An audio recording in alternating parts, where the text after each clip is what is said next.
తాకట్లో ఉన్న మీ బంగారాన్ని విడిపించి ఆ రోజు ఆన్లైన్ రేటుకి కొంటాం. Sharma gold company. అందరికీ నమస్కారం. నా పేరు మాధురి. ఈ రోజు మనం మాట్లాడుకోబోయే టాపిక్ హోలీ గురించి. అసలు హోలీ ఎందుకు జరుపుకుంటారు, దాని వెనక ఉన్న ఆంతర్యం ఏంటి, ఆ కథా కమామిషి ఏమిటి, వీటన్నిటి గురించి మనకు తెలియజేయడానికి మనతో పాటు ఉన్నారు ప్రముఖ జ్యోతిషులు, శ్రీ విద్య ఉపాసకులు శ్రీమతి జయప్రద గారు. నమస్కారం అమ్మా. నమస్తే అమ్మ. శ్రీమాత్రే నమః. అమ్మ, హోలీ అన్నది చాలా హ్యాపీగా ప్రతి ఒక్కరు జరుపుకుంటూ ఉంటారు. అది ఏంటా అన్నది మాత్రం పక్కన పెట్టేసి రంగులు చల్లుకోవడం అన్నది మాత్రం ప్రధానంగా అయితే కనిపిస్తుంది. అసలు హోలీ అంటే రంగులు చల్లుకోవటం అన్నది వెనక ఉన్న ఆంతర్యం ఏంటంటారు? తప్పకుండా. అంటే దీంట్లో నా ఆంతర్యం ఏంటి చెప్పుకునే కంటే ముందు ఒక విషయం మనం ఆడుకుందాం. ఇప్పుడు ఒక్కొక్కరికి ఒక్కొక్క ప్రాంత ఆచారం ఉంటుంది కదా. ఒక్కొక్క ప్రాంతంలో ఒక్కొక్క పద్ధతి, ఒక విధానాన్ని అనుసరిస్తున్నారు పెద్దవాళ్ళు. ఈ ప్రాంతం అంతా మేము ఇలా చేద్దాం అని కట్టుబడి వాళ్ళ నిర్ణయాలు తీసుకున్నప్పుడు ఆ విధంగా పండగలు జరుగుతుంటాయి. ఈ హోలీ అనే పండగ కూడా ఒక ప్రాంతానికి చెందింది. అది మనం మనం మనం అవగాహన చేసుకుని అది మనం కూడా చేసేసుకుంటున్నాం అనుకోండి. మనం ఏదైతే పండగ చేసుకుంటామో మన అందరికి, తెలుగు వాళ్ళందరికీ, ఆంధ్రాలో అందరికీ పండగలు అంటే ఏంటి? తెలుగు వాళ్ళకి పండగ అంటే భోగి, సంక్రాంతి, కనుమ. సో భోగి రోజు ఏం చేస్తాము? భోగి మంటలు వేసి. భోగి మంటలు ఎందుకు వేస్తాం మనం?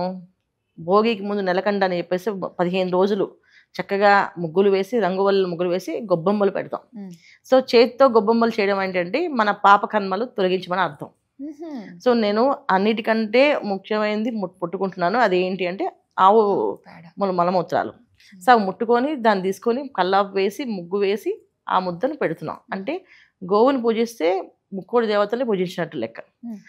ఆ మలాన్ని పట్టుకుంటే, ఆ ఆవు పేడని మనం ముట్టుకుంటే లక్ష్మీ అమ్మవారిని మనం పట్టుకున్నట్టు, ఆవిడని పట్టుకొని అడిగినట్టు అనమాట. అంటే ఆ దాంట్లో ఆవిడ ఉంటుందంట. ఆ ముద్ద ఆడపిల్లలు పట్టుకొని చేస్తుంటే ఆవిడ వాళ్ళని వరిస్తుందంట. అందుకని పిల్లలతో చక్కగా ఆ గొబ్బెమ్మలు చేపించేవాళ్ళు. సో గొబ్బెమ్మలు చేపించి 21, 41, 51, 108 చేపించేవాళ్ళు. సో అన్ని గ్రహశాంతులు అవ్వడానికి వాళ్ళకి వాళ్ళ చేతులతో చేతులతో చేసేవాళ్ళు చిన్న చిన్న గొబ్బెమ్మలు. ఆడవాళ్ళు పెద్ద పెద్ద గొబ్బెమ్మలు చేసేవాళ్ళు. ఈ గొబ్బెమ్మ చేస్తే మన గర్భంలో ఉండే ఏవైతే సమస్యలు ఉన్నాయో ఆ సమస్య తీసేస్తుందంట.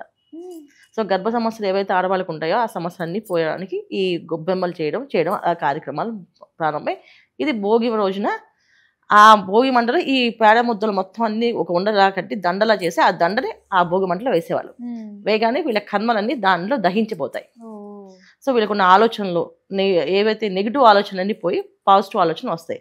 భోగభాగ్యాలు ఇస్తుందని భోగి పండుగ చేస్తాం. అలాగే హోలీ వాళ్ళు హోలికా దహనం అని చెప్పి ఆ ముందు రోజు వాళ్ళు ఈ చుట్టూ ప్రదక్షిణాలు చేసి వాళ్ళలో కొన్ని పదార్థాలు వాళ్ళకున్న వేస్తారు. వాళ్ళకి అసలు అటుకులు, పేలాలు, బెల్లం అలాంటివి వేసేస్తుంటారు. అంటే కోరికలు, కామ్యము, ఆ తర్వాత మనసు స్థిరంగా లేకుండా మానసికమైన ఇబ్బందులు పడేవాళ్ళు, అంటే మానసిక రుగ్మతలతో బాధపడేవాళ్ళు ఏవైతే వాళ్ళు కాస్త అటుకులు నమస్కారం చేసి వేస్తారు. దాంట్లో వేస్తే ఆ మానసిక స్థితి డెవలప్ అవుతుందని. ఇది వాళ్ళ ప్రాంతం. ఇలా చేసి ఒక రాక్షసుని వధించాం కనుక ఆ రోజు ఆ పండగ చేసుకోవాలని వాళ్ళు వాళ్ళ ప్రాంతంలో వాళ్ళ సంతోషాన్ని వెదజల్లుతూ ఉంటారు. రంగు విషయంలో వచ్చేప్పటికి వాళ్ళు ఏంటంటే నవగ్రహాలకి ఏవైతే ఉన్నాయో ఈ నవగ్రహాల రంగులు వీళ్ళు తీసుకుంటారు. అయితే దీనికి కథ ఏంటి? మూలం కదా హోలీ రోజే కామదహనం జరిగింది అని ఏంటి కాముడు అంటే మనకి మన్మధుడు ఖచ్చితంగా కామంతో శివుడు ఆ అమ్మవారిని చూడాలనే ఉద్దేశంతో ఒక కామబాణాన్ని వదిలితే శివుడు కళ్ళు తెరిచి చూడగానే భస్మం అయిపోయాడని. భస్మం అయిపోతే ఆ రతిదేవి వచ్చి శివుడిని వేడుకుంటుంది. స్వామి, వాళ్ళందరూ అడిగితే చేశాడు నా భర్తను ఎందుకు మీరు శిక్షించారు? వాళ్ళు చెప్పింది ఆయన చేశారు కదా అని చెప్పి ఆవిడ కోరుకుంటే నీకు మాత్రం కనిపిస్తానని వరం ఇచ్చిన రోజు. సో ఆవిడకి మాత్రమే ఆ మన్మధుడు కనిపిస్తాడు, మిగతా వాళ్ళకి కనిపించడు. సో ఆ కనిపించే రోజుని ఆవిడ మళ్ళీ ఆనందంతో అప్పుడు వసంతం అని చెప్పేసి ఈ కొన్ని పుష్పాలతో చేసిన నీళ్ళు వస్తాయి, రంగురంగు నీళ్ళు. ఆ నీళ్ళు ఆవిడ స్నానం ఆచరించి ఆ విదజల్లుతూ వాళ్ళిద్దరూ మళ్ళీ బతికారు కనుక ఆనందంతో వేసుకుంటారు. అలా ఎవరైతే చేసుకుంటారో భార్యాభర్తల మధ్య ఎటువంటి ఇబ్బందులు రాకుండా అన్యోన్య దాంపత్య జీవితం ఉంటుందని చెప్పి వీళ్ళు నార్త్ ఇండియన్స్ బాగా నమ్ముతారని. ఆ రోజు వాళ్ళు చేసేది ఏంటంటే వసంతం అంటే వాళ్ళకి పింక్ కలరు. ఆ కలర్ దేనికి వాడతామంటే రవిగ్రహానికి. ఓకే. సో వాళ్ళ జీవితంలో ఎటువంటి ఇబ్బందులు రాకుండా ఇద్దరూ కొన లీడర్స్గా ఉండడానికి, ఒకరి మాట ఒకరు వినడానికి, బాధ్యతగా ఉండడానికి ఆ పింక్ కలర్ రంగుని పోసుకుంటారు అన్నమాట, పట్టుకుంటారు వాళ్ళు. భార్యాభర్త ఇద్దరు పోసుకుంటారు. పసుపు రంగు అది గురువు అధిపతి పసుపు రంగుకి. సో పసుపు ఎందుకు వేసండి? సంతాన భాగ్యం కోసం, సంతానం కలగడానికి. కొత్తగా వివాహం అయిన తర్వాత దాంపతులు ఇద్దరు ఖచ్చితంగా భార్య ఏమో పసుపు రంగుని, భర్త ఏమో పింక్ రంగుని ఇద్దరికి పూసుకుంటారు. అది వాళ్ళ పండగలో చేసే ప్రభావం. మనం పెళ్లిలో వసంతం అని చెప్పేసి ఈ పింక్ కలర్ పొడి వేసి ఆ నీళ్ళు జల్లి అందరూ వసంతం అని చెప్పి ఆడతాం, వసంతం అని చెప్పేసి. అది ఇప్పుడు తీసేశారు. ఇప్పుడు ఏదో మనకి మెహందీ ఫంక్షన్స్, సంగీత ఫంక్షన్స్ అని వచ్చేసాయి కదా. పూర్వము వరపూజ, వసంతము అని చెప్పేసి అనేవాళ్ళు. వసంతం అంటే ఏంటంటే పింక్ కలర్ వేసి ఆ రంగు నీళ్ళు, పసుపు నీళ్ళు, రంగు నీళ్ళు, ఈ పింక్ కలర్ నీళ్ళు, ఈ గులాబీ రంగు నీళ్ళని కలిపి ఆ నీళ్ళతో విసిరేవాళ్ళు.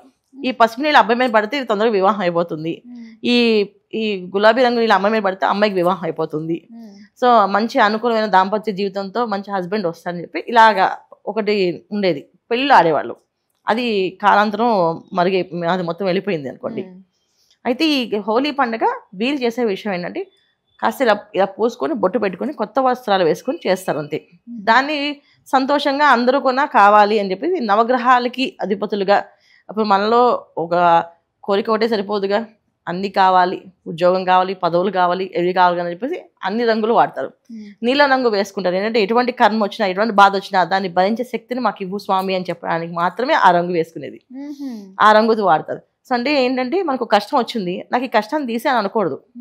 ఈ కష్టాన్ని భరించి దాన్ని నేను ఎలాగైనా ఎదుర్కొనే శక్తి నాకు ఇవ్వని ప్రార్థించాలి. ఆ ధైర్యం కోసం ఈ బ్లూ రంగు వాడతాం. ఆ రంగు వేసుకునేవాళ్ళు. సో గులాబీ రంగు వేస్తే అధికారాన్ని ఇమ్మని గులాబీ రంగు వేసుకునేవాళ్ళు. అలాగే పసుపు రంగు శుభాన్ని ఇవ్వమని చెప్పి ఇంట్లో శుభకార్యాలు జరగడానికి ఇచ్చేవాళ్ళు. ఆ రంగు వేసుకునేవాళ్ళు చెప్పేవాళ్ళు. తర్వాత ఆకుపచ్చ రంగు ఎప్పుడు బుద్ధి ప్రచోదయంతో వెలగాలని చెప్పి మంచి మంచి పనులకి చేయాలి, బుద్ధిని వాడాలి, కానీ చెడు పనులకి వాడకూడదు అని అర్థం. ఇలాగే ఇది 9 రంగులు 9 గ్రహాలకి వాళ్ళు పెట్టి ఆ రోజు పూజ చేసి ఈ నవగ్రహాలు ప్రార్థన చేసి వాళ్ళు రంగుల రూపంలో ఈ జల్లుకోవడం అనేది జరుగుతుంది. అది వాళ్ళు ఆడుకునే ఆట. మన సంక్రాంతి పండుగకి ఏదైతే బట్టలు పెట్టి పెద్దవాళ్ళకి నమస్కారాలు చేసి పెద్దవాళ్ళని గుర్తు చేసుకొని చేస్తామో, వాళ్ళు హోలీ పండుగ రోజున అందరికీ ఇంట్లో వెళ్ళి పాదిరి స్వీట్స్ తిని అందరికి బట్టలు పెట్టుకుని వాళ్ళ కార్యక్రమం ఇది. ఒక ప్రాంత ఆచారం. మన ఆచారంలో భోగి, సంక్రాంతి, వాళ్ళ ఆచారంలో హోలీ, అది వాళ్ళది. సో దాన్ని కాస్త తీసుకొచ్చేసి మొత్తం అందరూ హోలీ పూసుకుంటే తప్పే ఉంది, కరెక్ట్ కదా, ఈ రంగు పూస్తే ఏమైంది తప్పు నీకు, ఈ రంగు నీకు పోస్తే నువ్వు కూడా సంతోషంగా ఉంటావు, అంతే నీ సంతోషం కోసం నేను పూస్తున్నా అని చెప్పి నీకు పింక్ కలర్ పోసావంటే మీకు ఈ సంవత్సరం అంతా అధికారం వస్తుందని అర్థం. గ్రీన్ పోస్తే నీ బుద్ధి బాగా పనిచేస్తుందని అర్థం. పసుపు రంగు పూసామంటే శుభాలు జరుగుతాయని అర్థం. పెళ్ళి అవుతుంది, వివాహం అయిన వాళ్ళకి సంతాన యోగం కలుగుతుంది. సో వివాహం కాని వాళ్ళకి వివాహం అయ్యే అవకాశం ఉంటుంది ఈ పసుపు రంగు పూస్తే. అలాగే బ్లూ రంగు పోస్తే ఏదైనా కష్టం వస్తుంది, జాగ్రత్త తట్టుకోని అర్థం. సో ఆ నీలం రంగు అంటించుకోకుండా పరిగెట్టేవాళ్ళు. గ్రీన్ కి పింక్ కి పరిగెట్టే వాళ్ళు కాదు, రాయించుకునే వాళ్ళు. కానీ నీలం పట్టుకుంటే పరిగెట్టేవాళ్ళు. ఒరే బాబు నాకు పోయిరా బాబు, ఈ సంవత్సరం నేను భరించడం అలాంటి కష్టాలు చెప్పి పరిగెట్టేవాళ్ళు. ఆ పరిగెట్టే పరుగుల్లోని ఈ ఆటల్లో ఆడమే ఈ నలుపు, బ్లూ, ఈ తర్వాత ఈ నీలం రంగుని, తర్వాత అన్నిటికంటే ఎరుపు రంగుని. అంటే అగ్రెసివ్ గా ఉండకూడదు. ప్రతి మనిషి ఆలోచించారు కానీ ఆ సొంత నిర్ణయాలు వెంటనే తీసేసుకుని అప్పటికప్పుడు చేశారు అనుకోకూడదు. అది ఎరుపు రంగు. సో ఇవి దగ్గర రానికుండా పరిగెట్టేవాళ్ళు. ఈ రంగులు మాకు వేయకని చెప్పేసి. సో ఈ పింక్ పట్టుకుంటే ఏ వేసుకునే వాళ్ళు కాదు, పింక్ ఎవరు పట్టుకునే వాళ్ళు కాదు, ఎల్లో పట్టుకునే వాళ్ళు కాదు, నీలం రంగుని ఎక్కువగా ఈ ఎరుపు రంగుని పట్టుకొని పరిగెట్టేవాళ్ళు. దాన్ని దాన్ని అంటించుకోకూడదని పరిగెట్టేవాళ్ళు. ఇది ఆట. దీన్ని కాస్త అది ఏదో విధంగా చేసేసారు. అయితే మన పూర్వ కథ ఏంటంటే కామదహనం అయిన రోజు అంటారు. అంటే తనకున్న కోరికల్ని, కామాన్ని దహనం చేస్తాడు శివుడు. అంటే మనిషికి ఉండాలి కోరిక, కానీ దానికి మించిన ఉండకూడదు. అంటే ఇప్పుడు మనం ఏంటంటే భార్యాభర్తలు ఇద్దరు చేసుకునేది సంసారం, కానీ వేరే వాళ్ళతో చేస్తే అది వేరే అర్థం వస్తుంది. అలాంటి కోరిక కలగకూడదు. ఇప్పుడు మామూలుగా పూర్వం ఏంటంటే ప్రతి స్త్రీని చూడగానే అదే కోరిక వచ్చేస్తుండేది వాళ్ళకి. ఎందుకంటే ఆ టైం అలా నడిచింది మన్మధుడు చేసిన వ్యవహారం వల్ల, అంటే ఒక పని వల్ల. సో అందరికి అదే బుద్ధి కలుగుతుంది, ఆలోచన. అలా అయితే మరి అప్పుడు అక్కడ సంసారము, కట్టుబాటు అనేది ఉండదు కదా. దాన్ని అంతం చేయాలని చెప్పి పరమేశ్వరుడు దహించాడు. ఇది ఒక కథ. సో ఈ విషయంలో పార్వతి అమ్మవారు శివుడు చూడట్లేదు. పార్వతి అమ్మవారు చాలా ఏళ్ళ నుంచి సేవ చేస్తుంది. స్వామివారి కళ్ళు తెరవాలని చెప్పి, అసలు స్వామివారికి పార్వతి అమ్మవారి మీద అవగాహన, అంటే అలాగా కోరిక కలగాలనే ఉద్దేశంతో చేయించాలని చెప్పి ఇది ఒక కథ. సో ఇందులో ఏది కథ కరెక్ట్ అనేది అన్ని కథలు కరెక్టే. సో ఏంటంటే ఒక రా మెటీరియల్ ఉంది, అది ఒక్కొక్కలా ఎనాలిసిస్ చేస్తారు. అంతే. వాళ్ళ విచక్షణతో వాళ్ళు ఆలోచించి దాన్ని అలా ఒకరేమో ఈ విధంగా, ఒకరు ఈ విధంగా. మూలం అయితే ఏంటంటే మనలో ఉన్న కామ క్రోధాన్ని దహనం చేసిన రోజు. అంటే కామం అనేది ఏంటి అంటే మనకున్న కోరిక అతిమించిన కోరికల్ని దహనం చేసిన రోజు. తర్వాత కోరికలు ఏంటంటే మనకున్న కోరిక ఏదేదో సామాన్యం కోరిక, సంతానం కావాలి సామాన్యం కోరిక, ఇల్లు కావాలి మామూలు మంచి న్యాయమైన కోరిక, ఒక ఇంట్లో కలిసి ఉండాలనుకున్నాం, ఒక్కొక్క కుటుంబంతో ఉండాలనుకున్నాం, అది సామాన్యం కోరిక. లేదు నాకు 4-5 కుటుంబాలు కావాలంటే అది అత్యాశమైన కోరిక. అలాంటివి దహనమైన రోజు ఈ హోలీ రోజున అలాంటి దహనం చేయాలి. సో అలా ఎవరైనా చేస్తే మనం వెళ్ళి ప్రదక్షిణాలు చేసి మాకు అలాంటి ఆలోచన ఎప్పటికీ రాకూడదు, కుటుంబం చింత లేని కుటుంబం సంతోషంగా ఉండాలి అనుకున్నది ఉండాలని చెప్పి ఆ చుట్టూ ప్రదక్షిణాలు చేస్తే ఏదైనా పొరపాటున కొంచెమైనా మనుషులు సహజంగా వస్తాయి కదా, అలాంటి ఆలోచన ఉంటే కూడా పోతాయి. అంతే, ఇది పండగ విషయం. అయితే దీన్ని రౌడీజం చేసి చాలా మంది బళ్ళు ఆపేసి మరి రాసేస్తుంటారు మొహాలకి, అది చేయకూడదు. అలాగే ఎదుటి వాళ్ళ మనసుని గాయం చేస్తే దానికి పడే దోషాలు మామూలుగా కర్మలు కాదు, అవి ప్రారంభ కర్మల కింద మారుతాయి. ఇప్పుడు నీకు నచ్చలేదు నాకు వద్దమ్మా అంటే కూడా బలవంతంగా వచ్చి పూసేసాను, అప్పుడు మీరు మనసులో చాలా బాధపడుతుందా, ఇవాళ నాకు షూట్ ఉంది, పని ఉంది, ఇవి వచ్చి పూసేసింది నాకు అని చెప్పేసి మన మనసు బాధ, ఆ మానసికమైన బాధపడినందుకు ఆ శిక్ష నాకు అనుభవించాలి నేను. అది ఈ జన్మ కాకపోయినా వచ్చే జన్మైనా జన్మలకి ఈ కర్మ అనేది వడ్డీతో రూపం పెరుగుతుంది. అంటే ఒక అప్పు తీసుకుంటే ఆ అప్పు ఇవాళ తీర్చవండి అంటే సరే ఎప్పుడు తీరుస్తారో అప్పటి వరకు మేము వడ్డీ వేసుకున్నా అంటారు. సో ఆ వడ్డీ పెరుగుతుంది కదా, అప్పు వడ్డీ ఈ రెండు కలిపి చక్ర వడ్డీ, అలాగే కర్మ అనేది పెరుగుతూ ఉంటుంది. సో మేము ఏ పాపం మేము తెలియచేసినా ఏదైనా పాప ఉంటే కూడా ఈవైనా పోవాలి స్వామి అని చెప్పి నమస్కారం చేసి ఆ దహనం ఆ చుట్టూ ప్రదక్షిణ చేస్తాం, అగ్ని చుట్టూ ప్రదక్షిణాలు చేస్తామట. తెలియక చేసిన తప్పులు ఏమైనా ఉంటే క్షమించు, మన్నించు అని చెప్తే దాంట్లో దహనం అవుతాయి. అంటే మనం తెలియక చేసిన తప్పులు ఏమైనా పొరపాటున ఏమన్నా మనసు ఇప్పుడు కాదని చెప్పాము, లేవని చెప్పాము, ఫోన్లో మనకి వాళ్ళతో మాట్లాడించడం లేక వేరే వాళ్ళ ఫోన్ ఎత్తించి ఏమండి వాళ్ళు లేరని నేను చెప్పించాం వాళ్ళ చేత, ఇవన్నీ పాపాల కింద వస్తాయి.